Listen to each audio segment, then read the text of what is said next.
संगवारी हो, राम राम, जय जोहार, जय छत्तीसगढ़। मोर नाम शेखर है। मैं नॉलेज हब कोचिंग संचालित करता हूँ रायगढ़ छत्तीसगढ़ में, आपके अपन प्रदेश छत्तीसगढ़ में। आज भैया 9 अगस्त है और मैं अपन वादा के हिसाब से फिर आप मन के सामने हाजिर हुए हूँ।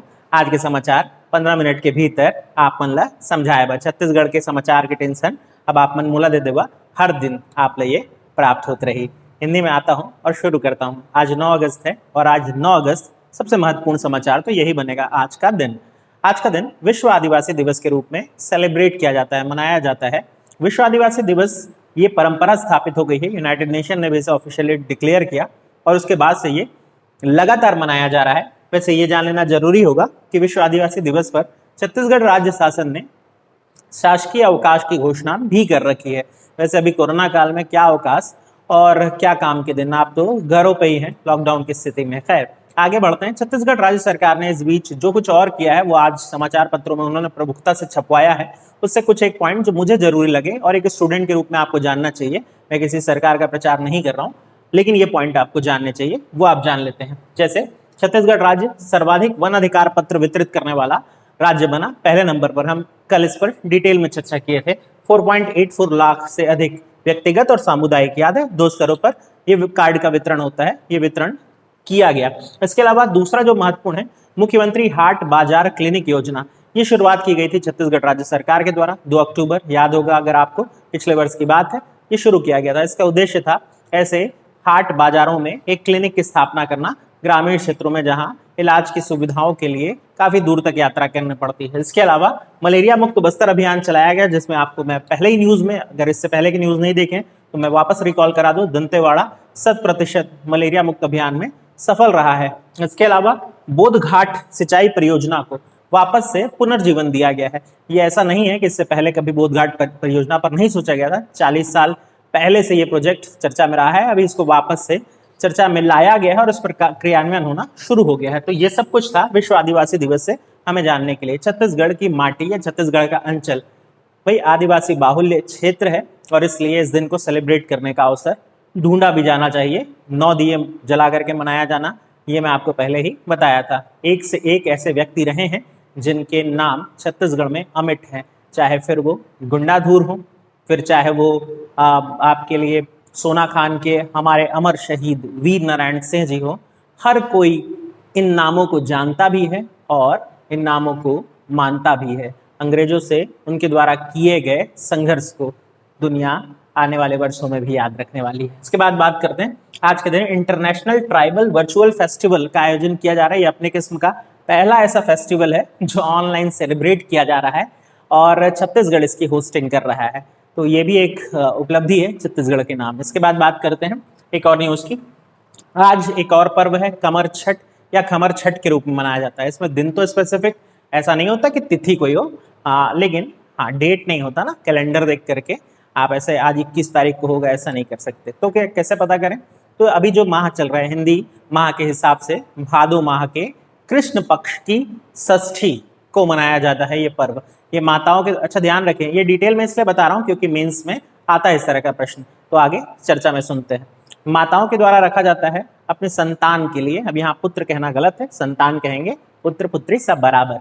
तो अपने संतान की दीर्घ आयु के लिए, लंबी आयु के लिए माताएं उपवास रहती हैं और ये निर्जला प्रकार का व्रत होता है, यानी कि पानी भी पीना नहीं होता है। ध्यान रखिए इस जो पर्व है उसके कुछ परंपराएं हैं जिसको पूछता है प्रश्न में, तो मैं वही आपसे डिस्कस करना चाह रहा हूँ। पहली चीज तो ये जान लीजिए कि इस पर्व में गौरी गणेश की पूजा की जाती है, शिव कार्तिकेय और गणेश जी की पूजा की जाती है, पार्वती की पूजा की जाती है। इसके अलावा अगर बात करें तो इसमें क्या किया जाता है, जो छठी मैया या खमर छठ माता के रूप में जिन्हें माना जाता है उनकी पूजा की जाती है। इसमें महिलाएं एक जगह एकत्रित होती हैं और घर के आंगन में एक कृत्रिम तालाब बनाया जाता है। ये तालाब छोटा सा होता है, जैसे अब ऐसा नहीं कि बड़ा सा तालाब खोदने लग गए ना, हाँ सांकेतिक रूप में एक तालाब बनाया जाता है जिसे सरगी कहा जाता है या सगरी, माफी चाहूंगा, सगरी कहा जाता है। और इस तालाब में बच्चों के पसंद की चीजें जैसे खिलौने, 6 प्रकार के खिलौने वगैरह, भौरा, भट्टी वगैरह डाल दिया जाता है। इसके चारों तरफ डेकोरेशन किया जाता है जिन चीजों से, वो सभी पूजा के लिए बहुत जरूरी चीजें हैं, जैसे महुआ, कांस का फूल जो कि अभी नदियों के किनारे या खेतों के किनारे आपको उगा हुआ दिख जाएगा, बहुत सुंदर सफेद रंग का फूल। इसके अलावा पलाश वृक्ष के टहनी का बड़ा प्रयोग होता है, दातून के रूप में उसका यूज किया जाता है। महुआ बहुत महत्वपूर्ण रूप से होता है, उड़ीसा अंचल में भी इसका जिक्र आता है। इसके अलावा अगर देखें तो इस अवसर पर गाय के दूध या गाय के दूध से बनी हुई चीजों का प्रयोग वर्जित होता है, नहीं करना होता है। तो फिर इसके लिए सब्स्टिट्यूट भैंस के दूध और भैंस के दूध से बने हुए दही, घी आदि का प्रयोग इस व्रत या इस त्योहार में किया जाता है। इसके अलावा अगर बात करें तो चावल, वो जो हल लगा करके उपजाया जाता है, उसका प्रयोग बिल्कुल नहीं करना होता है। यानी छींट देने पर उगाए हुए चावल, जिसे पसहर चावल कहते हैं, लाल भात, उसका प्रयोग किया जाता है, जिसका प्रसाद बनाया जाता है। इसके अलावा 6 प्रकार की भाजियां बनाई जाती हैं। ये 6 प्रकार की भाजियां अपने आप में बहुत महत्वपूर्ण होती है, ध्यान रखें। इस बार एक बार तो भाजियों का नाम पूछ चुका है, तो मैं यहाँ पे बता देता हूँ। मुनगा भाजी है, चेंज भाजी है, जरी भाजी है, अमारी भाजी है, कद्दू की भाजी और कांदा भाजी। सबके अपने स्वास्थ्यगत महत्व भी होते हैं। जैसे मुनगा भाजी विटामिन ए का बड़ा अच्छा स्रोत तो है ही, चेंज भाजी प्रोटीन का रिसोर्स माना जाता है। इसके अलावा जरी जो भाजी है वो ग्रीनरी या हरी पत्तेदार सब्जी जिसे कहते हैं ना, उसका एक बहुत अच्छा स्रोत है। हमारी खट्टे भाजी होती है जो कि सुपाच्य होती है, पाचन के लिए या वेल डाइजेस्टिव होती है। इसके अलावा कद्दू जो भाजी होती है ये बालों के लिए अच्छी मानी जाती है, और कांदा भाजी चर्म रोग में लाभदायक होती है। तो इन सब का प्रयोग किया जाता है। इसके बाद जब पूजन आदि संपन्न हो जाता है तो सरगी में फिर सरगी कह रहा हूँ, सगरी जो होता है उसमें एक नए कपड़े को डुबो करके माताएं अपने साथ ले जाती है और अपने संतान के पीठ पर एक ऐसा डॉट लगाती हैं। इसे पोता मारने की परंपरा कहते हैं। ये सब पूछा जा चुका है, और जब मेंस में लिखने आता है तो इसकी डिटेल लिखने आती है, इसलिए ये सब कुछ आपको जानना जरूरी था। तो ये सारी चीज हम जान सके कमर छठ या खमर छठ पर्व की। अब बात करते हैं अगली न्यूज पे। बलार जलाशय, बलार जलाशय बलौदाबाजार जिला, बलार बलौदाबाजार याद हो जाएगा। या फिर हम कह सकते हैं उससे जुड़ी हुई एक और परियोजना, अर्जुनी सिंचाई परियोजना। अच्छा, जोक नाम के नाला, आजकल नदी का दर्जा प्राप्त हो गया है, जोक नदी पर बना हुआ ये परियोजना है। इसका नामकरण कन्हैया लाल शर्मा जी के नाम पर किए जाने की बात उठाई गई है या मांग रखी गई है।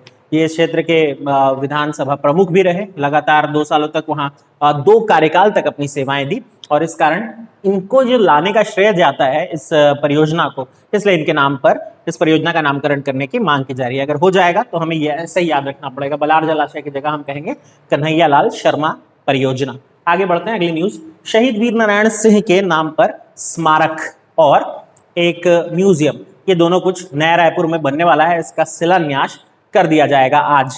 इनफैक्ट अब तक जब हम न्यूज बना रहे हैं हो भी गया होगा, मुख्यमंत्री वीडियो कॉन्फ्रेंसिंग के माध्यम से ऐसा करने वाले हैं। नया रायपुर के पुरखौती मुक्तांगन क्षेत्र में यह बन रहा है। अब पुरखौती मुक्तांगन क्षेत्र अपने आप में छत्तीसगढ़ की लोक कला संस्कृति को सहेज करके रखने का एक माध्यम है। अभनपुर मार्ग पर, या हम कह सकते हैं अभनपुर में स्थित है ये, इसको ध्यान रखेंगे। लगभग 25 करोड़ की लागत से इसका निर्माण किया जा रहा है। इसके बाद बात करेंगे लोकवाणी। जैसे कि हमारे प्रधानमंत्री जी मन की बात कहते हैं, उस तरह से रमन सिंह जी भी कभी कहा करते थे रेडियो पर चर्चा, और उसके बाद अब हमारे भूपेश बघेल जी भी रेडियो पर आपसे अपनी बातें कहते हैं। इसे लोकवाणी कहा जाता है। आज इसकी 9वीं कड़ी का प्रसारण होना है, जिस पर इनफैक्ट हो गया, और जिस पर न्याय योजना और नवाचार के ऊपर काफी सारी बातें की जानी थी। यानी न्याय योजना इसका बड़ा महत्वपूर्ण मुद्दा रहा। इसके बाद बात करेंगे धान खरीदी। पिछले बार जिस तरह से धान खरीदी दिसंबर माह में शुरू हुई थी, इस साल भी यानी 2020 के लिए धान खरीदी भी दिसंबर माह से शुरू हुए जाने का फैसला किया गया है। ये उम्मीद करते हैं फरवरी तक चलेगी, यानी जो समय किसानों को मिलना चाहिए वो मिलेगा। पिछले बार या पिछले साल के आंकड़ों की बात करें तो पिछले साल छत्तीसगढ़ में 19.55 लाख कृषक अपना नाम रजिस्टर्ड कराए थे। पंजीकृत कृषक के रूप में जाने गए, केवल वही बेच सकता है, ये ध्यान रखें। और उन्होंने 83 लाख मीट्रिक टन धान बेचा था, यानी छत्तीसगढ़ राज्य ने इतने की खरीद की थी। इसके बाद बात करेंगे मुख्यमंत्री शहरी स्लम स्वास्थ्य योजना। इस योजना को बहुत ध्यान से समझेंगे, ये बहुत महत्वपूर्ण योजना रहने वाली है। जिस तरह से दिल्ली सरकार ने मोहल्ला क्लिनिक योजना शुरू की थी, यानी मोहल्ले मोहल्ले में या जो स्लम एरिया थे वहां स्वास्थ्य सुविधाओं की दृष्टि से एक कैंप या एक हॉस्पिटल जैसा खोल करके, एक अस्पताल जैसा खोल करके स्वास्थ्य सुविधाएं देना शुरू किया था। उसी तर्ज पर छत्तीसगढ़ में भी ये शुरू हो रहा है। 13 निगम में इसको शुरू किया जा रहा है। इस माह से प्रारंभ हो जाएगा, यानी अगस्त माह से ही प्रारंभ हो रहा है। रायपुर से शुरू हो रहा है, और इसमें क्या होगा, एक वैन होगी, ये फ्री मोबाइल मेडिकल यूनिट होगी, जो कि मोहल्ले मोहल्ले में पहुंचेगी, जो स्लम एरिया है वहां पहुंचेगी, और लगभग सुबह 8 बजे से लेकर के दोपहर 1 बजे 2 बजे तक ये वहाँ मौजूद रहेगी, जहाँ अलग अलग तरह के टेस्ट आदि जो है वो किए जाएंगे, जैसे डायबिटीज का या बीपी का टेस्ट, इसके अलावा एनीमिया आदि की कम जो है जांच, उसके अलावा रक्त अल्पता वाली तो हो गई बात, इसके अलावा गर्भवती महिलाएं आदि हैं उनके स्वास्थ्य आदि की मॉनिटरिंग, ये सब कुछ संभव हो सकेगा इस योजना के भीतर। तो ये इस महीने से शुरू हो रहा है और ध्यान ये रखेंगे कि सभी 13 निगम में शुरू होगा, शुरुआत रायपुर में हो रही है। इसके बाद बात करेंगे अदरक की खेती। अदरक की खेती वैसे छत्तीसगढ़ में काफी बड़े स्तर पर तो नहीं होती थी, लेकिन अभी मैनपाट में अदरक की खेती किया जाना शुरू किया गया है। इसके लिए शुरुआती चरण में 2 गांव चुने गए हैं, मैनपाट के समनिया और घटगांव। यहाँ अदरक की खेती, अब मैनपाट उन क्षेत्रों के रूप में भी जाना जा सकेगा जहां भाई साहब आलू की उपज तो होती है, ये तो आपको पहले से पता है, चाय की भी उपज ली गई, अच्छा एक तिब्बती फसल भी तो ली जाती है, टाऊ कहते हैं जिसे, हाँ, और उसके अलावा अब अदरक की उपज ली जाएगी। बात करते हैं अगली न्यूज पर। राजकुमारी कोरवा आदिवासी यानी पहाड़ी कोरवा आदिवासी वर्ग से आने वाली एक बालिका है। ये बालिका 12वीं तक की अपनी शिक्षा पूरी कर चुकी है और उसके बाद इन्होंने कंप्यूटर में डिप्लोमा की डिग्री हासिल की। अब इसका फायदा क्या हुआ? इसका फायदा ये हुआ कि ये प्रदेश की पहली ऐसी बालिका बन रही है, न्यूज ध्यान से सुनेंगे, प्रदेश की पहली ऐसी बालिका बन रही है जो विशेष पिछड़े वर्ग से आती हैं और जिन्हें लिपिक या क्लर्क के रूप में नियुक्त किया जाएगा। कहाँ होगी ये नियुक्ति?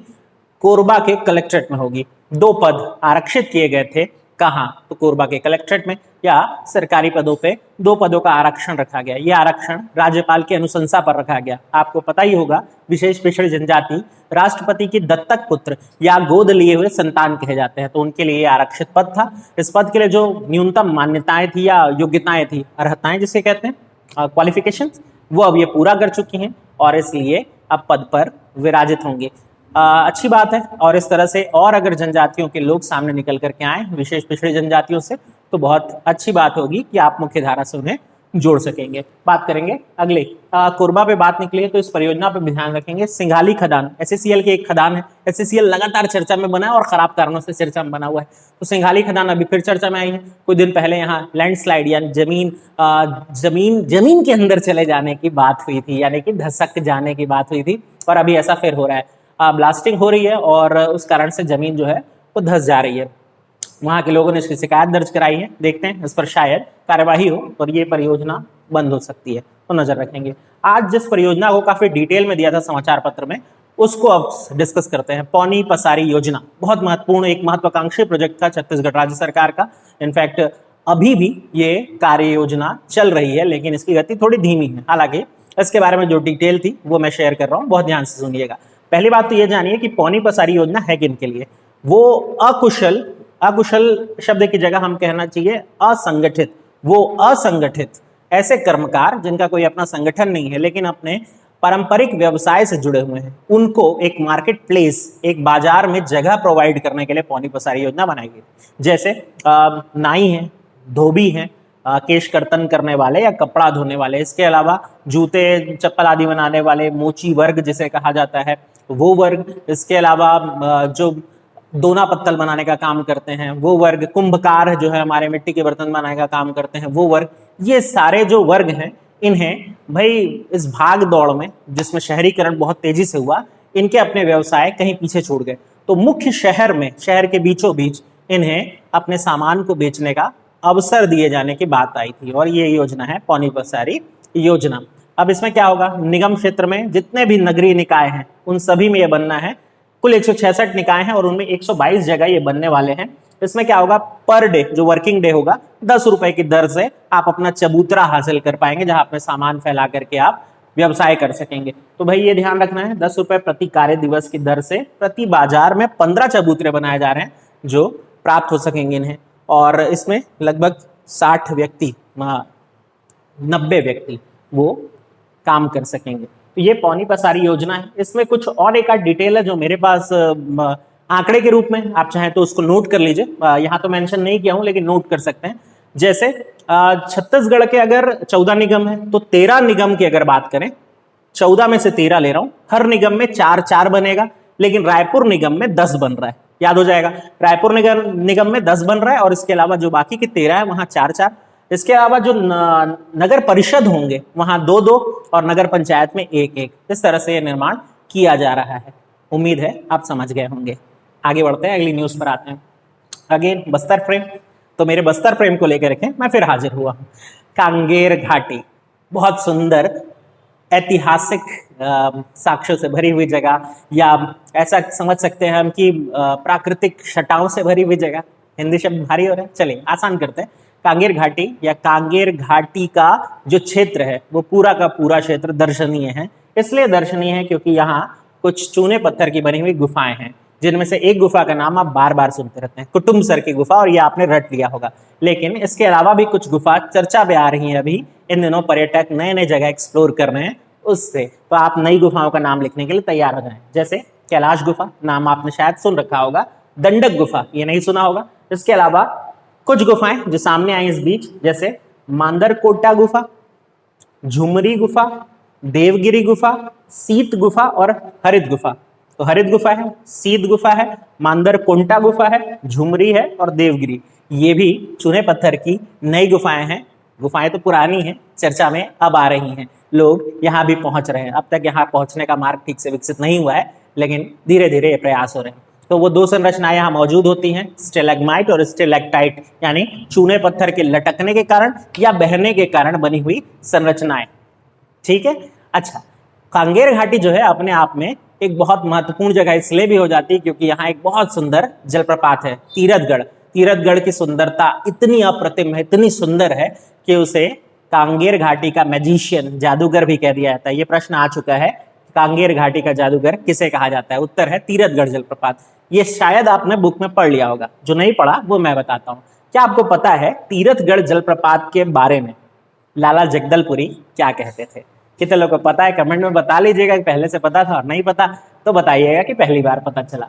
तो तीरथगढ़ जलप्रपात को मूंगा प्रपात, उसके प्रवाह के कारण लाला जगदलपुरी ने संज्ञा दी थी। तो भाई इतना कुछ था जो मैं आज आपके लिए समाचार पत्रों से निकाल के ला पाया। अगर कुछ छूट गया हो तो कल के न्यूज में कवर कर लेंगे, मैं तो रोज आपके साथ बना रहूंगा। तो वीडियो अच्छा लग रहा है तो लाइक करना है, कमेंट करना है, शेयर करके भाई अपने दोस्तों तक फैलाए। हम 2000 के बहुत करीब हैं, आपके सहयोग से शायद 2000 जल्दी पार कर जाए, क्योंकि आप हैं तो हम हैं। Thank you.